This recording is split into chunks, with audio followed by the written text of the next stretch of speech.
Right there, folks. Welcome back to Are We There? The journey continues with Clyde, and we continue to fumble about in the lower reaches of the Scottish League One. The league table on your screen does not lie. We have 21 points from 27 games.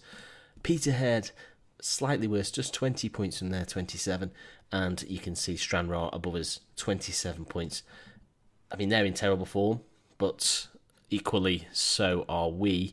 Yeah, you saw us get a decent result. I say a decent result. A decent scoreline, at least, against Killy. So that was a 4-2 defeat there. But then we went and lost 1-0 at home to Wraith. That was disappointing. They even played with 10 men for the final half an hour, and we still couldn't trouble them. Although it was a penalty that actually gave them the victory.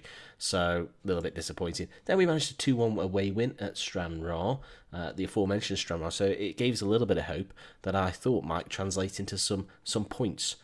Later down the line, didn't. We got turned over by Forfar, 3-2. We equalised in the 87th minute, only to see Chris Renton take the game and the 3 points to Forfar just a minute later, so that was disappointing. And then, of course, an absolute low point, a 6-1 home hammering by East Fife. All in all, it was a close game. You know, they definitely hit the target more than us, but you're going to do that. They are a better team. So ultimately, we were just a little bit overwhelmed, I think, by the amount of quality that they were able to put the ball in the back of the net through Chris Duggan, who obligingly scored 4 times, although the referee did give them 2 penalties.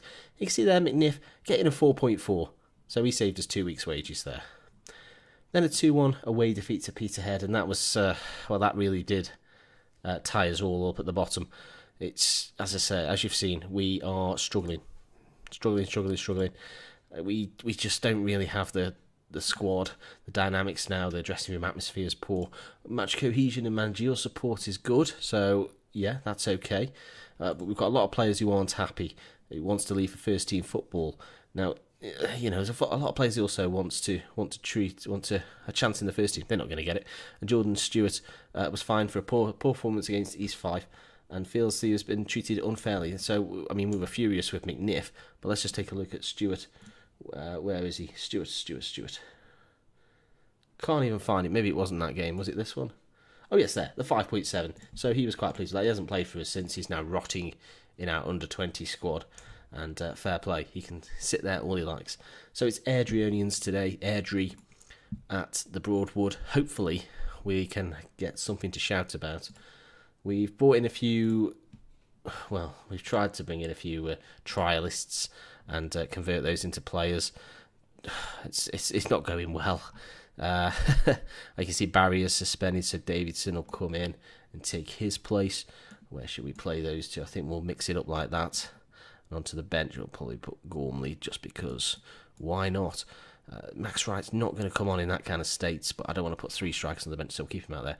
And Scott Stewart is ineligible because he cannot play against his parent club. He's actually seemingly then on loan from Airdrie, just because he's a better right back than what we had. I think Kieran Duffy is a little bit limited in what he can do as a human being. So yeah, Clyde against Airdrie. The hope. We must have hope. We must have hope as we go into the final few games. Yeah, I'll see you pitch side. So there are your teams then. You see very similar formations there, just dropping that attacking mid into a defensive mid, perhaps more of a strategy for playing at home, or rather away from home. And, you know, we're not good enough to play at this level, which is a little bit disappointing. I think in time we would probably establish ourselves, but we just haven't got, you know, we just don't have the players. Yeah. I can't put it any more cleanly than that. It really is.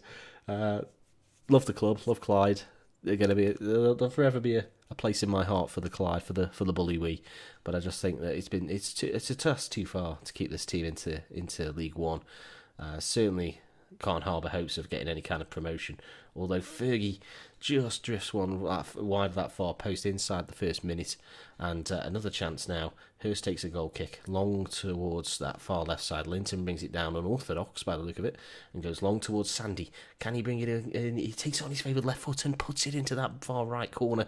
Sandy McCluskey's 11th goal of the season. Lovely ball by Scotty Linton. Finds McCluskey and he does the rest. You can see that, yeah, I mean, it is unorthodox because he's running the wrong... He's not even looking at the ball. Hits him on the back of the head and it manages to keep it in. One touch touch to set, and then just drives it downfield towards Sandy, who's well onside, and continues his run. He is predominantly left-footed, is Sandy, so this is the kind of opportunity that he thrives on. Goalkeeper makes no real attempt. We've seen that many times in our own penalty box. So happy days. League table's a little bit longer there. Let's shrink that down a bit. We're not going to drop below. Whatever happens, we're not going to finish below 10th. I'm confident of that this season. Free kick, Datnovitz is there and he punishes, but I think he's offside. A total fluke anyway, and yeah, it is classed offside. Although Jay Sanderson offside, I don't know how their man being in an offside position in his own half disallows one of our goals. I'm not sure that's within the rules, but it could well have been offside. We'd have to look at it again. We won't panic over it at this stage. That's half time then, so we'll just remind the lads not to be complacent and tell them that we have a bit of faith. And hopefully we can secure some points. As we've said before, the board just wants us to avoid automatic relegation. So, I assume that means that if we go to that relegation playoff and don't survive, what an absolute mess, and it almost ended up in the back of the net from Datnovitz, but it goes just wide. I assume if we were to be relegated via the playoff, they would be okay with that. Although, do I really want to try and rebuild? I say rebuild, most of these players would probably stay with the club because that's the level we're at. Sandy McCluskey will probably leave. He's not willing to discuss a new deal. He's got time on his current deal. But, you want to tie him down, really. Time's ticking on then, 15 minutes to go. We could look at making changes, but I'm not going to at this point because I'm quite happy with the players we've got out there. Airdrie have not threatened us at all, as yet.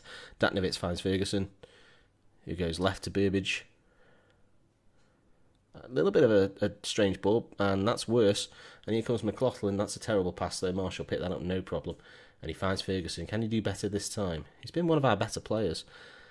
And then he does that. So, 2 balls, 2 disasters. Davidson, though. Datnovitz goes left to Burbage. He really is hot and cold, is Burbage. But when he's cold, he is ice. That's a long ball. Donnelly. And they're breaking down the right side with Brady. Players flooding. Oh, he went for goal. He hit the post, I think. And it comes away, and we're not punished. We're not going to make any changes at this point. Just a couple of minutes to go. I think we're there. Without making a substitution. We've managed to ride it out. Marsh seemed to commit a foul there, but it's not given. Peggy brings it clear, crosses, and Curry claims, and we manage a win on camera for the first time in God knows how long. Oh, nobody gave us a chance. Indeed, they didn't, including me. So they've proved me wrong. That's another win on the board then. Six points. I wish it was 6 points for a win. 3 points there. I think it's our 6th victory of the season. And yeah, I would say things are looking up. They're not really. No, things are not now. No. Yeah, so what does that do then? 28 games, 24 points, 6 wins in the season, 6 draws. Can we catch Stranraer? It would be phenomenal, to be honest, if we could. We have a series of games left. We will be back for the Wraith game, and then we'll finish with Peterhead at home. As I've said many times, this Peterhead at home, they're bottom of the league. They could well be the team, that could be the team, or the fixture, that decides which team is automatically relegated if they manage to stay in touch with us, which I think they will. So, yeah, if we can continue to win a few games here and there, what have we got left here? 8 games, 9 games to go. Is it 1, 2, 3, 4, 5, 6, 8? Yeah, good counting. If we can win maybe 3, 4 of those games, half, yeah. If we can win 3 or 4 of those games, then I think I'd actually favour us to stay up. But if we can win 2 or 3, then I think we probably stay clear of Peterhead. Of course, if it comes down to it, we may have to just beat Peterhead. That's the way it seems to be going. We have 1 strike. Remember, if we don't get a coaching course accepted for whatever reason, regardless of finance, etc. I mean, you can see on the right side of the screen, the club balance is less than healthy. Not because of me. I've got a transfer budget, 150k. If I spend that, I don't know where they get it from, but if I spend that, if we get declined for a coaching course 3 times on the bounce, then we walk, regardless of where we are or whatever we feel. So this is going to be attempt number 2. It will be declined. I should say as well that rule we've put in applies season to season. So if we don't get a chance to do it again this season, then we're going to evaluate where we are at the end of the season anyway. Contract is up, and I've not been offered a new one. So improve as a manager this time. Yep. They're not currently willing to do it, so that's 2 now. 2 strikes, Clyde. Try not to disappoint me again. We've had some youth candidates come through. We did actually have a pretty good one. What was the fella's name? I cannot remember. I think it was McBride. Yeah, young striker.